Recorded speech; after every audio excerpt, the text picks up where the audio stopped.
क्या ये मुमकिन है कि दुनिया की सबसे ज्यादा बारिश वाली जगह मेरा मतलब है हमारा अपना मेघालय असल में हिमालय का हिस्सा है ही नहीं? हाँ, और सुनने में ये काफी अजीब लगता है ना? बिल्कुल। जब हम नक्शे पर भारत के पूर्वोत्तर हिस्से को देखते हैं तो ऐसा लगता है कि वो पूरा इलाका बस हिमालय का ही एक विस्तार है। देखिए, ये एक बहुत ही आम गलतफहमी है। भूगोल अक्सर उन चीजों को अपने अंदर छिपा कर रखता है जो सतह पर बहुत सीधी और सरल दिखाई देती है। नक्शा सिर्फ कागज पर खींची गई कुछ लकीरें नहीं होता। उसके पीछे पूरी एक कहानी होती है। एकदम सही। इसके पीछे करोड़ों सालों की एक बहुत ही जटिल वैज्ञानिक कहानी चल रही होती है। और यही वजह है कि आज की हमारी इस डीप डाइव का मकसद उस सतह के नीचे जाना है। हमारे पास जो आज का स्रोत है वो है 3D भारत का भूगोल वन शॉट रिवीजन डैशबोर्ड। हाँ, और इस डैशबोर्ड का सबसे दिलचस्प पहलू ये है कि ये एक सपाट 2D नक्शे को उठाकर एक 3D तस्वीर में बदल देता है। बिल्कुल। और आज हमारा मिशन सिर्फ रट्टा मारना नहीं है। हम पहाड़ों, नदियों और सीमाओं की इस भौगोलिक बनावट के पीछे छिपे क्यों और कैसे को डिकोड करने वाले हैं, क्योंकि इस भौगोलिक डैशबोर्ड को एक सिस्टम की तरह समझना बहुत जरूरी है। सही बात है। जब हम ये समझ लेते हैं कि कोई पहाड़ वहां क्यों है या कोई नदी उस खास दिशा में ही क्यों बह रही है, तो तथ्य अपने आप याद हो जाते हैं। और जो लोग इस विषय को गहराई से समझ रहे हैं उनके लिए ये कारण और प्रभाव वाला नजरिया ही असली काम आता है। तो चलिए इस रोमांचक सफर की शुरुआत करते हैं। बिल्कुल। कहाँ से शुरू करें? देखिए, किसी भी देश के भूगोल को समझने से पहले उसका पहचान पत्र देखना जरूरी है ना? हमारे इस विशाल देश के नामों का अपना एक बहुत दिलचस्प इतिहास रहा है। जी, ऐतिहासिक संदर्भों को देखें तो आर्यों के निवास के कारण इसे आर्यव्रत कहा गया। और प्रतापी राजा भरत के नाम पर यह भारत बना। लेकिन हिंदुस्तान नाम के पीछे की जो वजह है वो पूरी तरह से भौगोलिक और भाषाई है। अच्छा, वो कैसे?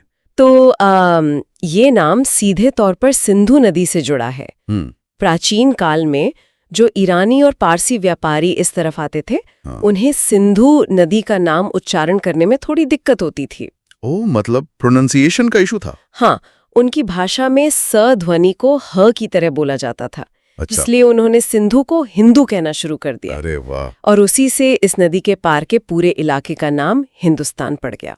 इसके अलावा अगर हम बौद्ध काल के ऐतिहासिक दस्तावेजों को देखें तो इस भूभाग को जम्बू द्वीप भी कहा गया है। ये तो सच में दिलचस्प है कि भूगोल कैसे सभ्यताओं की नजरों में अपनी पहचान बदलता है। ये तो हुई नाम की बात। अब अगर इसके आकार या स्केल पर आएं तो भारत दुनिया का 7वां सबसे बड़ा देश है। हाँ, रूस, कनाडा, अमेरिका, चीन, ब्राजील और ऑस्ट्रेलिया के बाद हमारा ही नंबर आता है। बिल्कुल। इसका कुल क्षेत्रफल 32,87,263 वर्ग किलोमीटर है। ये नंबर बोलने में तो एक आंकड़ा लगता है, लेकिन जरा इसका स्केल सोचिए। हाँ, ये पूरी दुनिया की जमीन का लगभग 2.4% हिस्सा है। और इस विशालता को अगर हम जमीनी स्तर पर महसूस करना चाहें तो इसकी लंबाई और चौड़ाई के आंकड़े बहुत मदद करते हैं।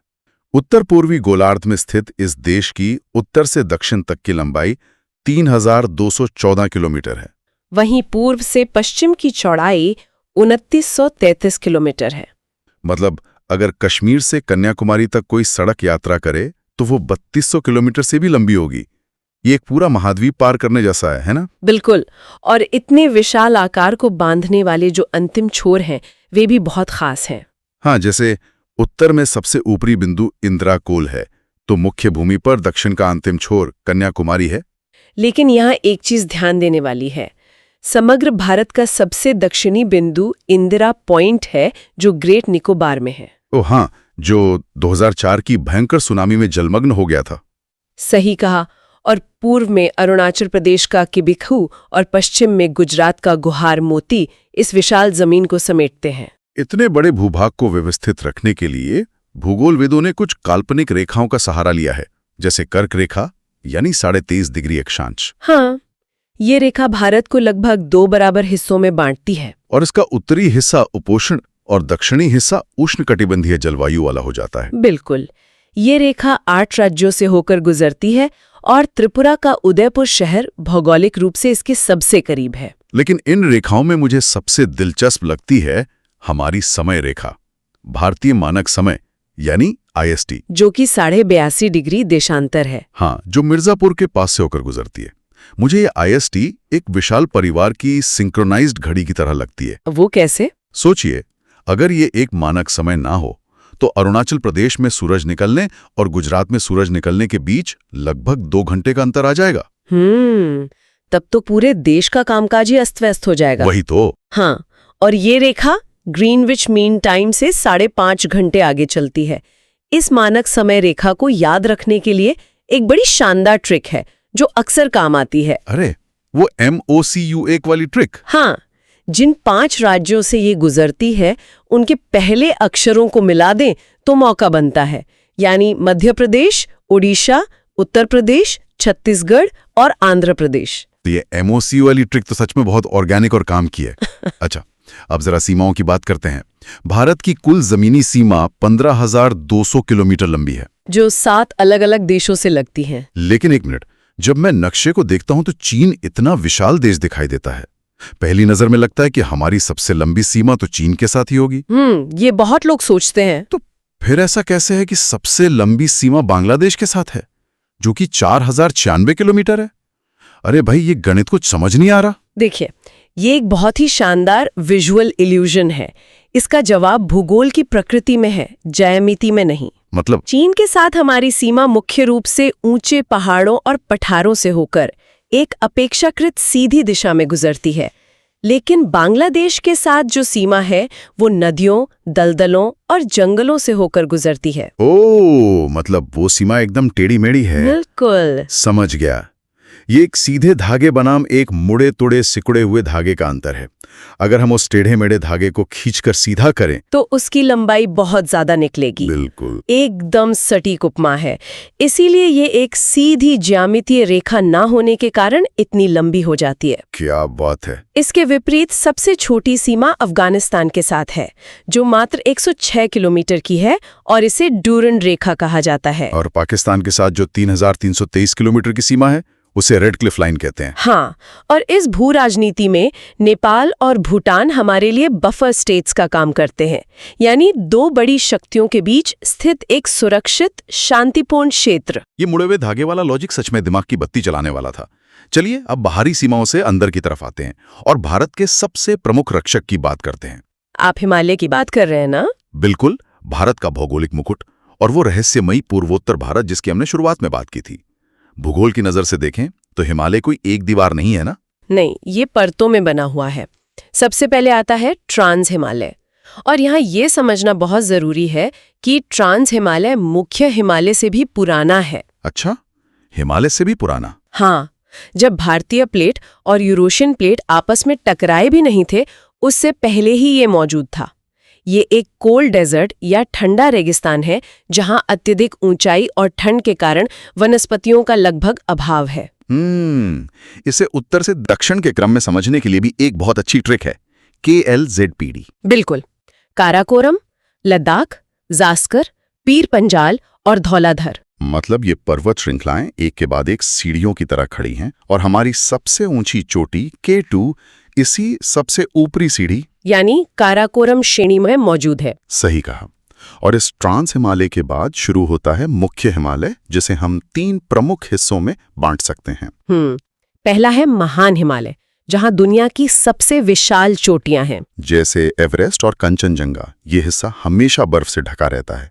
दूसरा है मध्य हिमालय, जहां शिमला और नैनीताल जैसे मशहूर हिल स्टेशन स्थित हैं। हाँ, और इस ऊंचाई पर जो मुलायम घास के मैदान पाए जाते हैं उन्हें मर्ग या बुग्याल कहा जाता है, जैसे गुलमर्ग। अरे वाह। और तीसरा हिस्सा है शिवालिक, जो हिमालय की सबसे नई और सबसे निचली परत है। देहरादून जैसी दून घाटियां इसी शिवालिक का हिस्सा हैं। पहाड़ों की इस विशाल और अभेद्य दीवार में दर्रे, जिन्हें हम अंग्रेजी में पासेस कहते हैं, ये बहुत ही रणनीतिक भूमिका निभाते हैं। ये दर्रे असल में पहाड़ों के बीच के प्राकृतिक दरवाजे हैं। एकदम सही, जैसे जम्मू कश्मीर का बनिहाल दर्रा, जहां पीर पंजाल में मशहूर जवाहर सुरंग बनी है। और हिमाचल प्रदेश का रोहतांग दर्रा, जहां बनी अटल टनल ने अब लाहौल स्पीति का रास्ता साल के 12 महीने के लिए खोल दिया है। हाँ, और लद्दाख का उमलिंगला दर्रा तो अब दुनिया का सबसे ऊंचा मोटरेबल दर्रा बन गया है, जहां से गाड़ियां गुजर सकती हैं। शिपकीला दर्रा भी बहुत अहम है ना? बिल्कुल, क्योंकि यहीं से सतलुज नदी भारत में प्रवेश करती है। उत्तराखंड का लिपुलेख दर्रा कैलाश मानसरोवर यात्रा का मुख्य मार्ग है। और ग्लेशियर्स की बात करें तो सियाचिन का जिक्र जरूरी है। हाँ, जो ध्रुवों के बाहर दुनिया का दूसरा सबसे बड़ा ग्लेशियर है। इसका सामरिक महत्व तो किसी से छिपा नहीं है। ये हिमालय की भव्यता सच में अचंभित करती है। लेकिन अब मैं उस पहेली पर वापस आना चाहता हूं जिसका जिक्र हमने बिल्कुल शुरुआत में किया था, पूर्वोत्तर भारत यानी 7 सिस्टर्स। तो सबसे पहले तो एक अहम बात साफ कर दें कि सिक्किम इन 7 सिस्टर्स का हिस्सा नहीं है। और असम का आकार अंग्रेजी के टी अक्षर जैसा है, जो पूरे पूर्वोत्तर का मुख्य आधार है। इन राज्यों को याद रखने की ट्रिक है AMMN: अरुणाचल, मेघालय, मणिपुर, मिजोरम, नागालैंड और त्रिपुरा। लेकिन वो जो मेघालय वाला सरप्राइज था कि मेघालय हिमालय का हिस्सा है ही नहीं। हाँ, ये कैसे मुमकिन है? ये भूगोल के सबसे रोचक तथ्यों में से एक है। मेघालय, जहां गारो, खासी और जयंतिया की पहाड़ियां स्थित हैं, भूवैज्ञानिक तौर पर हिमालय का नहीं बल्कि प्रायद्वीपीय पठार का हिस्सा है।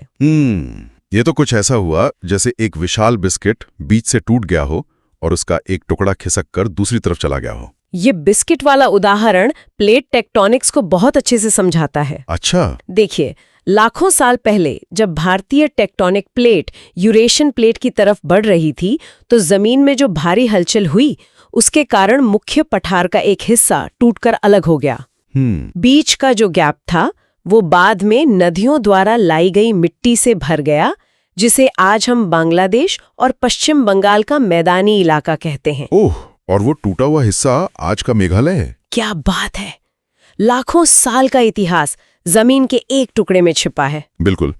लेकिन अगर मेघालय हिमालय का हिस्सा नहीं है, तो फिर वहां दुनिया की सबसे भारी बारिश क्यों होती है? इसका कारण उन पहाड़ियों की बनावट में छिपा है। मेघालय की इन गारो, खासी और जयंतिया पहाड़ियों का आकार एक फनल या कीप जैसा है। एक फनल की तरह? हाँ, जब बंगाल की खाड़ी से नमी और पानी से भरे भारी बादल इस फनल में प्रवेश करते हैं, तो वे 3 तरफ से इन पहाड़ियों के बीच बुरी तरह फंस जाते हैं। आगे बढ़ने का कोई रास्ता नहीं होता, इसलिए उन्हें मजबूरन ऊपर उठना पड़ता है। जैसे ही वे तेजी से ऊपर उठते हैं, वे ठंडे हो जाते हैं और अपनी सारी नमी उसी इलाके में मूसलाधार बारिश के रूप में गिरा देते हैं। मतलब इसी फनल इफेक्ट के कारण यहाँ विश्व की सर्वाधिक वर्षा होती है। जी हाँ। तो ये पूरा खेल बादलों को फंसाने वाली उस कीप का है। अद्भुत। अब इस पठारी हिस्से के विज्ञान को समझते हुए हम सीधे चलते हैं मुख्य प्रायद्वीपीय भारत और उन नदियों की ओर जो इस पूरे भूगोल को जीवित रखती हैं। तो मध्य भारत के पहाड़ों को उत्तर से दक्षिण के क्रम में समझने के लिए एक ट्रिक है VNST, यानी विंध्य पर्वत, नर्मदा नदी, सतपुड़ा पर्वत और फिर तापी नदी। बिल्कुल। और इसी इलाके के उत्तर पश्चिम में अरावली पर्वत है। ये भारत का सबसे पुराना वलित पर्वत है। हाँ, एक समय ये हिमालय जितना ही ऊंचा हुआ करता था, है ना? हाँ, लेकिन करोड़ों सालों की हवा और बारिश ने इसे घिस दिया है। आज इसकी सबसे ऊंची चोटी गुरु शिखर है। और दक्षिण भारत की बात करें तो वहां की चोटियों को AM ट्रिक से याद रखा जा सकता है। ए से अनाईमुडी, जो पश्चिमी घाट और पूरे दक्षिण भारत की सबसे ऊंची चोटी है। और M से महेंद्रगिरी, जो पूर्वी घाट की एक प्रमुख चोटी है। और जहां पश्चिमी घाट और पूर्वी घाट आपस में आकर मिलते हैं, उस जंक्शन को नीलगिरी कहते हैं, जिसकी सर्वोच्च चोटी दोदा बेट्टा है। इन पहाड़ों से जो नदियां निकलती हैं, उनके बीच का अंतर समझना बहुत अहम है। हाँ, जैसे हिमालयी नदियां ग्लेशियर यानी बर्फ पिघलने से बनती हैं, इसलिए वे 12मासी होती हैं। उनमें साल भर पानी रहता है। लेकिन दक्षिण की नदियां पूरी तरह से मानसून और वर्षा पर आधारित हैं, इसलिए वे मौसमी होती हैं। नदियों की दिशा और उनके तटों को समझने का एक बहुत ही व्यवहारिक तरीका होता है। अगर कोई नदी के बहाव की दिशा में मुंह करके खड़ा हो जाए, हाँ, तो उसके बाईं तरफ का किनारा बायां तट और दाईं तरफ का दायां तट कहलाता है। बिल्कुल।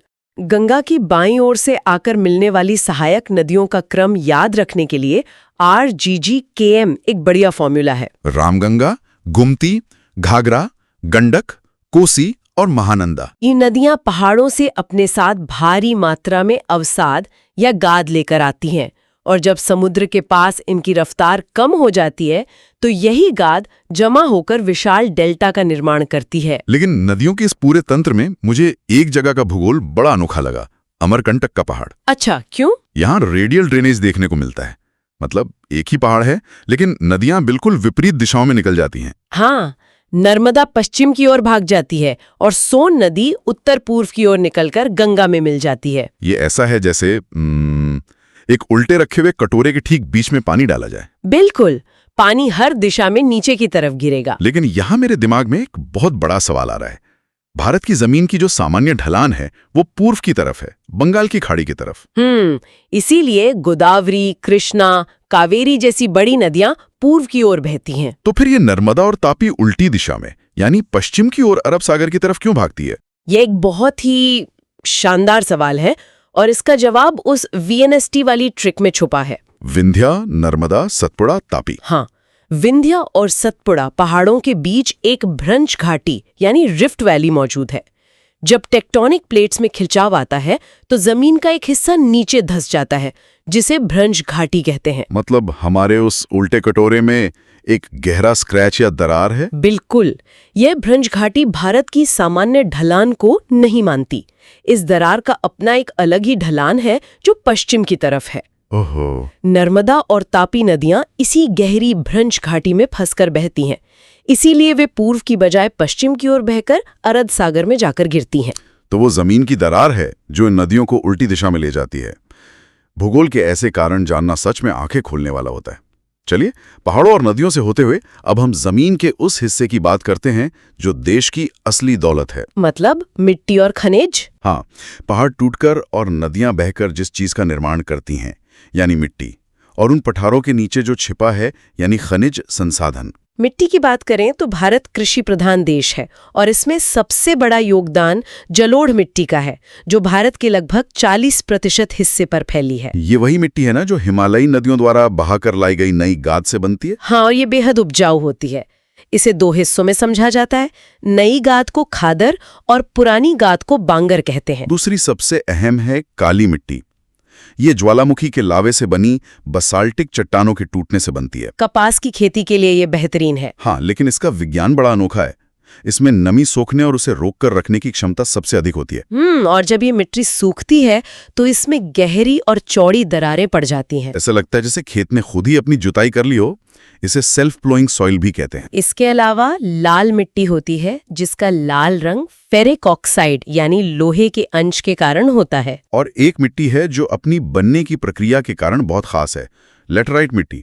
हाँ, ये उन इलाकों में बनती है जहाँ बहुत ज्यादा भारी बारिश होती है। तो भारी बारिश से क्या होता है? जब बहुत बारिश होती है तो मिट्टी के अहम पोषक तत्व पानी के साथ घुलकर जमीन के नीचे चले जाते हैं। इस प्रक्रिया को निक्षालन या लीचिंग कहते हैं। इसे ऐसे समझा जा सकता है जैसे कॉफी फिल्टर में से पानी गुजरता है, सारा फ्लेवर पानी के साथ नीचे चला जाता है और ऊपर सिर्फ अवशेष बचता है। एकदम सही एनालॉजी है।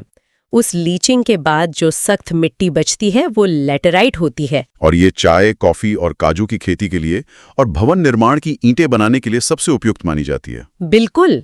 अब अगर हम जमीन के नीचे छिपे खनिजों की बात करें तो ये जानना जरूरी है कि ये खनिज कुछ खास चट्टानों में ही क्यों मिलते हैं। इसका कारण ये है कि खनिज असल में लाखों करोड़ों सालों के भारी दबाव और तापमान में पकते हैं। हाँ, जो चट्टान जितनी पुरानी होगी उसे खनिजों को पकाने का उतना ही ज्यादा समय मिला होगा। भारत का 98% कोयला गोंडवाना चट्टानों में पाया जाता है।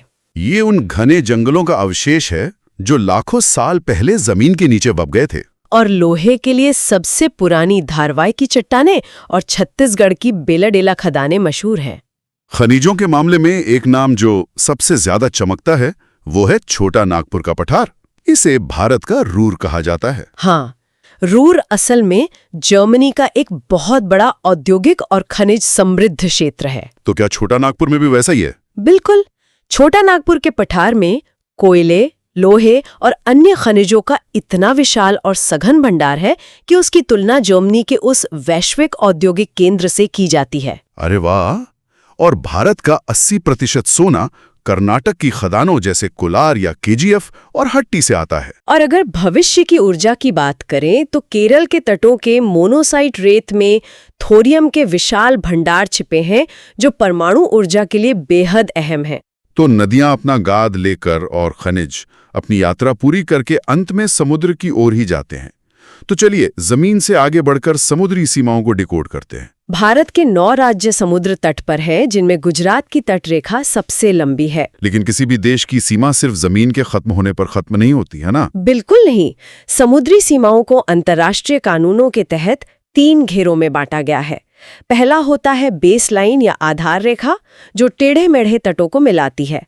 इसके अंदर का पानी आंतरिक जल कहलाता है। और बेस लाइन से समुद्र की तरफ जो पहला आधिकारिक घेरा होता है वह है 12 नॉटिकल मील तक का प्रादेशिक जल। यहाँ देश का पूर्ण संप्रभुत्व अधिकार होता है, ठीक जमीन की तरह। इसके आगे 24 नॉटिकल मील तक संलग्न क्षेत्र आता है, जहाँ साफ सफाई, कस्टम ड्यूटी और पर्यावरण के नियम लागू करने का अधिकार होता है। और जो सबसे बड़ा और आर्थिक रूप से सबसे महत्वपूर्ण दायरा है वो है 200 नॉटिकल मील तक का अनन्य आर्थिक क्षेत्र यानी EEZ। हाँ, इस क्षेत्र में भारत को प्राकृतिक संसाधनों की खोज करने, बॉम्बे हाई जैसे प्रोजेक्ट से तेल निकालने और नए कृत्रिम द्वीप बनाने का अधिकार है। इसे मैं कुछ इस तरह देखता हूँ, जो 12 नॉटिकल मील हैं वो घर के अंदर का प्राइवेट लॉन है जहाँ पूरी तरह आपका राज है। और जो 200 नॉटिकल मील है वो घर के बाहर की पब्लिक स्ट्रीट है। वहां से कोई भी गुजर सकता है, लेकिन वहां गाड़ी पार्क करने का या वहां के संसाधन इस्तेमाल करने का अधिकार सिर्फ और सिर्फ आपका है। ये प्राइवेट लॉन और पब्लिक स्ट्रीट की पार्किंग वाला उदाहरण समुद्री कानून के इतने जटिल विषय को बहुत ही आसानी से समझा देता है। इस चर्चा को समेटने से पहले एक बहुत ही संवेदनशील लेकिन तकनीकी रूप से महत्वपूर्ण तथ्य का जिक्र करना जरूरी है। भारत की सबसे ऊंची चोटी को लेकर अक्सर भ्रम की स्थिति रहती है। हाँ, ये एक ऐसा बिंदु है जिसे भौगोलिक स्पष्टता और पूर्ण निष्पक्षता के साथ समझना चाहिए। अगर हम समग्र भारत के आधिकारिक नक्शे की बात करें तो K2 को सर्वोच्च चोटी माना जाता है, जो ट्रांस हिमालय की काराकोरम श्रेणी में है। लेकिन चूंकि वो क्षेत्र वर्तमान में भू राजनीतिक विवादों का हिस्सा है। हाँ, इसलिए जब प्रश्न निर्विवाद रूप से भारत के पूर्ण नियंत्रण वाले क्षेत्र की सर्वोच्च चोटी का आता है तो सिक्किम में स्थित हिमालय की कंचनजंगा चोटी को सर्वोच्च माना जाता है। ये एक तकनीकी अंतर है जो स्पष्ट होना चाहिए। बिल्कुल, स्पष्टता ही तो इस चर्चा का मूल उद्देश्य है।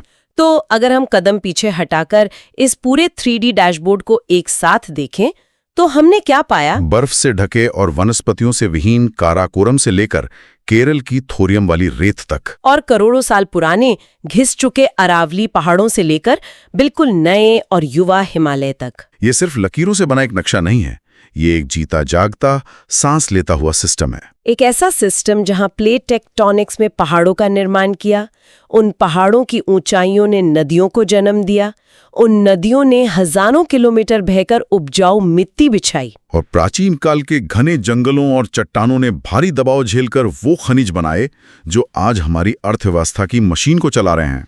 सब कुछ आपस में एक जटिल नेटवर्क की तरह जुड़ा हुआ है। और यही वो बड़ी तस्वीर है जिसे हम डिकोड करना चाहते थे। इस डीप डाइव को खत्म करने से पहले सुनने वालों के लिए सोचने के लिए एक बहुत ही गहरा विचार है। वो क्या? हमने देखा कि कैसे भूगोल ने सब कुछ तय किया है, लेकिन जरा इमेजिन करें अगर हिमालय की ऊंचाई कुछ 1000 मीटर कम होती तो क्या भारत को ये जीवन देने वाली मानसून की बारिश मिल पाती? शायद नहीं। या साइबेरिया की बर्फीली हवाएं हमारे उत्तर भारत को एक जमे हुए रेगिस्तान में नहीं बदल देती? बिल्कुल बदल देती।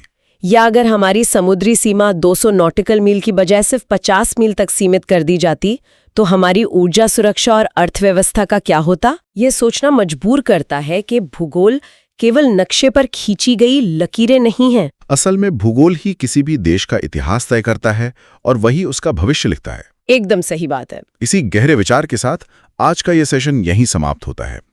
ये एक ऐसा विषय है जो सतह के नीचे देखने पर हमेशा कुछ नया सिखाता है।